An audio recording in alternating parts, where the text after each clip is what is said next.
相信好多朋友嚟到香港咧，都會到樓上度買下嘢㗎。咁究竟樓上係啲咩鋪嚟嘅咧？今日成哥嚟到呢一度，同大家揭秘一下就。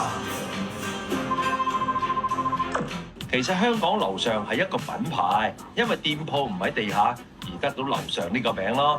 樓上嘅產品非常之多元化㗎，包括咗燕窩啦、冬蟲夏草、海參、海味、滋補品，仲有全球各種進口嘅特色食品添。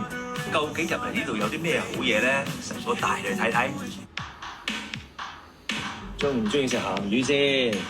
呢隻鹹魚啊，馬有魚做㗎，梅香攞嚟蒸肉餅，正。好多人嚟呢度咧，都會候住呢啲咁嘅溏心包㗎，呢啲乾貨好嘢嚟㗎。積分一，立咗佢先。哇，冬蟲夏草，正嘢嚟㗎呢隻，3字頭啊，5位數啊！哇，呢條柱好大粒喎，你睇下，呢啲係北海道中原嚟㗎。哇，呢度你睇冬蟲夏草同埋燕窩，幾齊款。哇，咩顏色都有啊！好多女士們都中意食燕窩嘅。其實燕窩有咩功效？咁咧佢有潤肺功效啦，都會有美顏嘅，因為佢蛋白質成分啊嘛，促進細胞增長嘅功效。咁所以啲皮膚即係食咗支皮膚會靚仔咁解咯。